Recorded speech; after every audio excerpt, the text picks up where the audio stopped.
తమిళనాడు ద్రవిడ రాజకీయాలకు కోట. సినిమా రాజకీయం పెనవేసుకుపోయిన రాష్ట్రం. ఎంజీఆర్, కరుణానిధి, జయలలిత వంటి దిగ్గజాల తర్వాత ఇప్పుడు అక్కడ ఏం జరగబోతోంది? ఒకవైపు పక్కా ప్లానింగ్తో స్టాలిన్, ఉనికి చాటుకోవాలని పళనిస్వామి, వీరందరి మధ్యలోకి నేను వస్తున్నా అంటూ దళపతి విజయ్. 2026 ఎన్నికలు కేవలం తమిళులకే కాదు, తెలుగు రాష్ట్రాల్లోనూ ఎందుకంత హాట్ టాపిక్ అయ్యాయి? క్షేత్రస్థాయిలో ఏం జరుగుతోంది అనేది పూర్తి విశ్లేషణ చూద్దాం. ప్రస్తుత బలాబలాలు, కూటముల లెక్కలు ఒకసారి పరిశీలిస్తే ముందుగా మనం నెంబర్ల గేమ్ చూద్దాం. తమిళనాడులో మొత్తం 234 అసెంబ్లీ సీట్లున్నాయి. 2021లో డిఎంకే క్లీన్ స్వీప్ చేసింది. కానీ ఈసారి సీన్ మారింది. స్టాలిన్ నాయకత్వంలో కాంగ్రెస్ సహా 14 పార్టీలతో డిఎంకే బరిలోకి దిగుతోంది. డిఎంకే సొంతంగా 164 చోట్ల పోటీ చేస్తోంది. గతంలో విడిపోయిన ఏఐఏడిఎంకే, బీజేపీ ఈసారి మళ్లీ ఒక్కటయ్యాయి. పళనిస్వామి నాయకత్వంలో 12 పార్టీల కూటమి ఇది. ఏఐఏడిఎంకే 166 స్థానాల్లో, బీజేపీ 26 స్థానాల్లో పోటీ చేస్తున్నాయి. ఏ పొత్తు లేకుండా దళపతి విజయ్ టీవీకే పార్టీ సొంతంగా ప్రయాణం మొదలుపెట్టారు. ఈ ఎన్నికల ముందు అతిపెద్ద ట్విస్ట్ ఏదైనా ఉందంటే అది పన్నీర్ సెల్వం. జయలలితకు అత్యంత నమ్మకస్తుడు, 3 సార్లు సీఎం అయిన పన్నీర్ సెల్వం పళనిస్వామితో విభేదించి ఇప్పుడు డిఎంకే గూటికి చేరారు. ఇది ఏఐఏడిఎంకేకి పెద్ద దెబ్బే అని చెప్పాలి. మరోవైపు విజయకాంత్ స్థాపించిన డిఎండికే ఇప్పుడు డిఎంకేతో జతకట్టింది. అలాగే పీఎంకేలో తండ్రి కొడుకుల మధ్య చీలిక రావడం, శశికళ విడిగా కూటమి కట్టడం వంటివి యాంటీ డిఎంకే ఓటును చీల్చే అవకాశం కనిపిస్తోంది. ఇప్పుడు అందరి కళ్ళు విజయ్ మీదనే.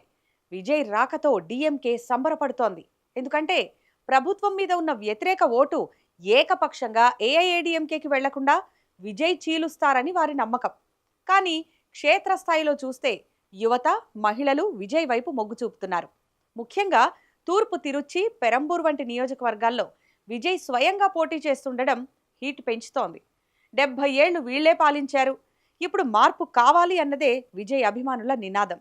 అయితే విజయ్ ప్రచార సభలు రద్దు కావడం, పార్టీలో జంపింగ్ నాయకులకు సీట్లు ఇవ్వడం వంటివి ఆయనకు మైనస్ అయ్యే ఛాన్స్ కనిపిస్తోంది. మరి అధికార డిఎంకే పరిస్థితి ఏంటి? స్టాలిన్ పాలనపై పెద్దగా వ్యతిరేకత లేకపోయినా శాంతి భద్రతలు, డ్రగ్స్ విషయంలో ప్రతిపక్షాలు గట్టిగా విమర్శిస్తున్నాయి. ముఖ్యంగా మహిళా ఓటర్లను ఆకర్షించడానికి స్టాలిన్ ఉచిత బస్సు ప్రయాణం వంటి పథకాలను నమ్ముకున్నారు. వీరిద్దరి మధ్యలో మరో శక్తి సీమాన్. నామ్ తమిళర్ కక్షి ఓట్ల శాతం గత ఎన్నికల్లో 8% పెరిగింది. ఆయన పార్టీ తమిళ జాతీయవాదం చదువుకున్న యువతను ఆకర్షిస్తోంది. ఆయన గెలవకపోయినా ఓట్లను చీల్చి ఫలితాలను తారుమారు చేయగలరు. మొత్తానికి తమిళనాడు రాజకీయం ఇప్పుడు ఒక క్లిష్టమైన మలుపులో ఉంది. డిఎంకేకి సంస్థాగత బలం ఉంది, ఏఐఏడిఎంకేకి క్యాడర్ బలం ఉంది, కానీ విజయ్కి చరిష్మా ఉంది. ఒకసారి ఫలితాలను చూస్తే రాష్ట్రంలో ఇప్పటి వరకు నిర్వహించిన మెజారిటీ సర్వేలు డిఎంకే కూటమికే ఆధిక్యం కట్టబెట్టాయి.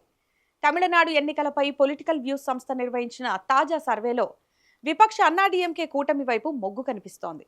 అసెంబ్లీలో మొత్తం 234 సీట్లలో అన్నాడీఎంకే, బీజేపీ కూటమికి 122 నుంచి 140 సీట్లు లభించే అవకాశం ఉందని పొలిటికల్ వ్యూస్ అంచనా వేసింది.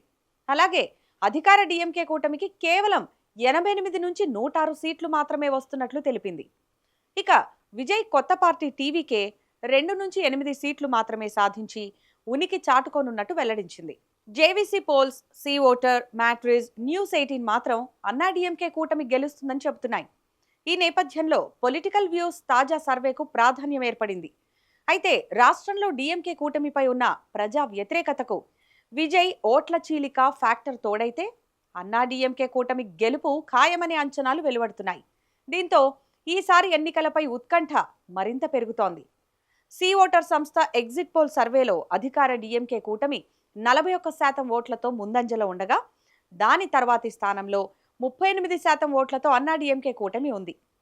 విజయ్ కొత్త పార్టీ టీవీకేకు అధికారం సంగతి తర్వాత కనీస సీట్లు రావడం కూడా కష్టమేనని తేలిపోయింది.